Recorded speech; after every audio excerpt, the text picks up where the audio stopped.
Hola, ¿qué tal? ¿Cómo están? Los saluda nuevamente su amigo y atento servidor, el doctor Eduardo Preciado. El día de hoy vamos a desarrollar una cápsula relacionada con lo que es la audiencia constitucional y su diferencia con la audiencia incidental. Eh, el deseo por desarrollar la presente cápsula tiene su origen en virtud de que conversando con diversas personas a las que les he promovido en determinadas ocasiones algún juicio de amparo, pues en forma errónea al comentarles que nos han concedido lo que es la suspensión del acto reclamado como medida cautelar, caen en la falsa apreciación de que se les ha concedido el amparo y protección de la justicia federal, lo cual desde luego es un error. De ahí que el día de hoy vamos a precisar entonces qué es la audiencia constitucional y propiamente qué es la audiencia incidental, pues ambas persiguen fines totalmente diferentes. Pero como lo hemos venido haciendo en diversas cápsulas, siempre partimos por un marco conceptual. En ese sentido, antes de precisar qué entendemos por audiencia constitucional y la audiencia incidental, considero pertinente en forma genérica establecer qué entendemos por audiencia. Y en este sentido es importante aclarar que el concepto audiencia es multívoco, es decir, tiene muchas acepciones y significados. Su raíz etimológica proviene del latín audientia,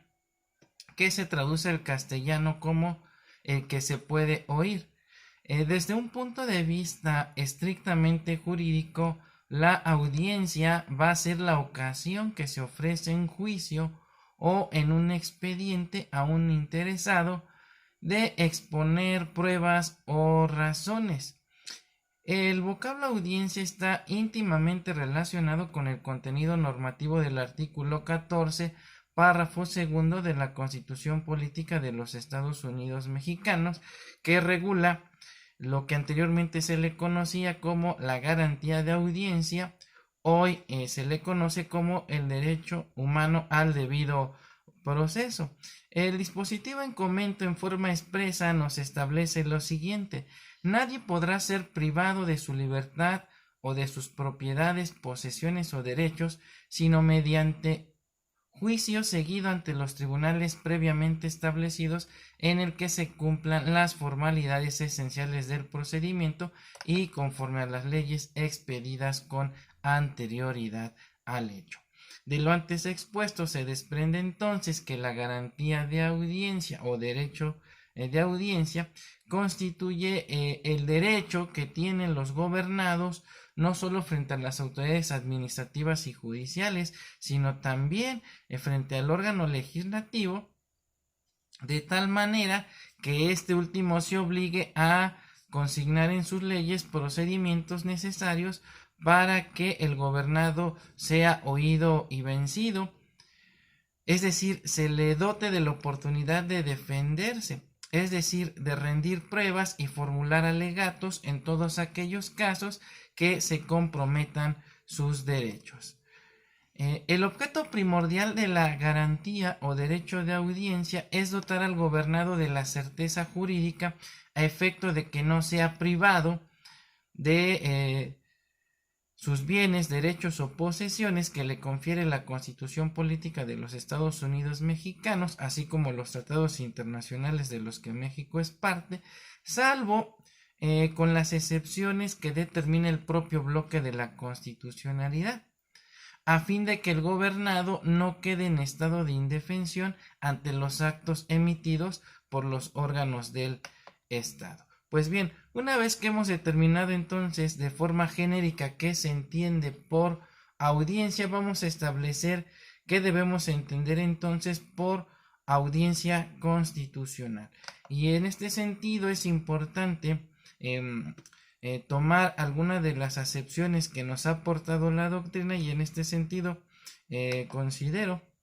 desde mi punto de vista particular que pudiéramos citar en el caso concreto a Ismael Camargo González, quien refiere que la audiencia constitucional es el acto procesal que se desarrolla durante la tramitación del amparo indirecto con el objeto de ofrecer, admitir y desahogar pruebas, formular alegatos por las partes y el Ministerio Público y dictar la sentencia relativa, resolviendo si se concede, se niega o se sobresee el amparo solicitado por el quejoso contra el acto reclamado a la autoridad responsable.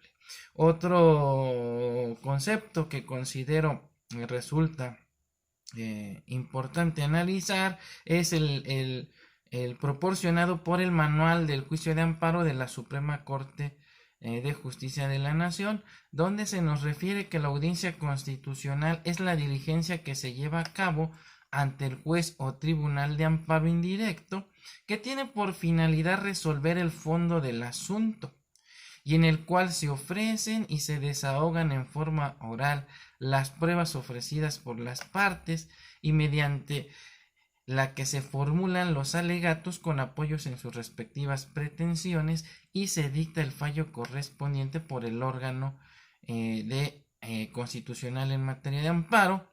mediante el que se resuelve en definitiva sobre la cuestión constitucional o la inconstitucionalidad del acto reclamado, o se decreta el sobreseimiento del juicio de amparo en virtud de haber surgido una causa de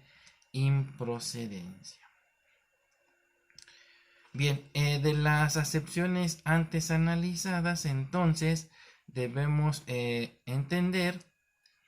que la audiencia constitucional entonces tiene por primordial objetivo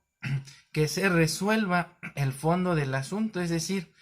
que el órgano jurisdiccional en materia de amparo determine si el acto reclamado se traduce o no en violatorio de los derechos humanos reconocidos tanto en la Constitución como en los tratados internacionales de los que México es parte, o en su caso se decreta el sobreseimiento del juicio en virtud de haber surgido una causal de improcedencia que de alguna manera no le va a permitir al juzgado de amparo resolver en definitiva si hubo o no violación a los derechos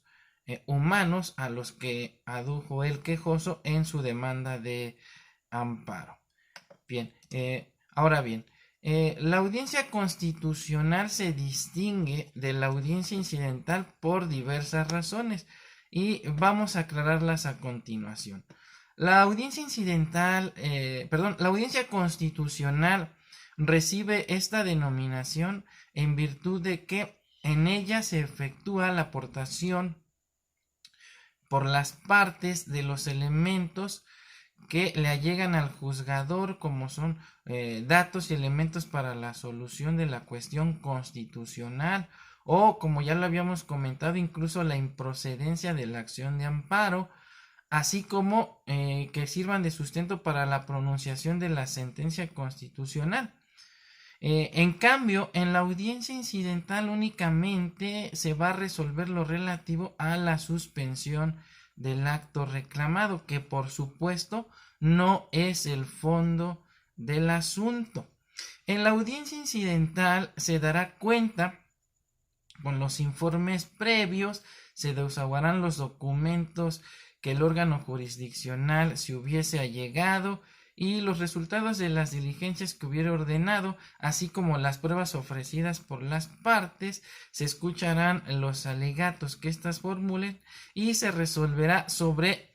el otorgamiento de la suspensión definitiva del acto reclamado y en su caso sobre las medidas y garantías a las que quedará sujeta dicha medida cautelar. Es decir, la única finalidad de la audiencia incidental es determinar si se concede o no la suspensión definitiva del acto reclamado a efecto de que las cosas se mantengan en el estado en que se encuentran hasta en tanto no se resuelva en definitiva sobre la constitucionalidad o inconstitucionalidad del acto reclamado en otra audiencia que recibe el nombre de audiencia constitucional. En concordancia con lo anterior, en la audiencia constitucional se va a dar cuenta con los informes justificados o informes con justificación por parte de las autoridades responsables, se desahogarán las documentales que el órgano jurisdiccional se hubiera llegado y los resultados de las diligencias que hubiera ordenado,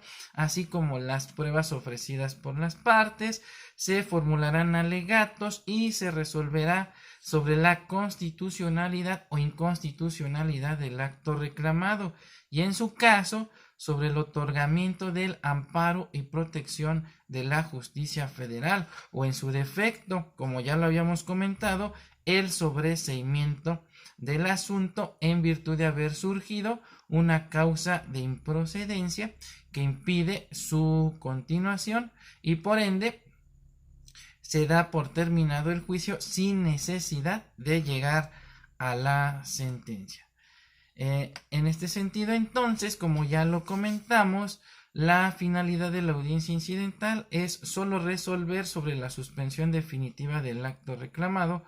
lo que implica que el juez o tribunal de amparo ordenarán a la autoridad responsable mantener las cosas en el estado en que se encuentran, hasta en tanto no se dicte sentencia definitiva durante la celebración de la audiencia constitucional, mediante la cual efectivamente ahí sí se va a resolver el fondo del asunto.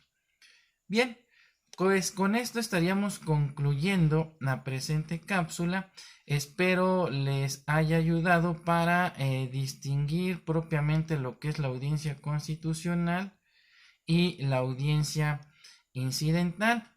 En una futura cápsula vamos a ahondar un poquito más en relación a lo que es el informe previo y su distinción con el informe con justificación. Por el momento es todo. Agradezco su atención debida. Los invito a que se sigan suscribiendo a mi canal y nos vemos en futuras cápsulas. Hasta pronto.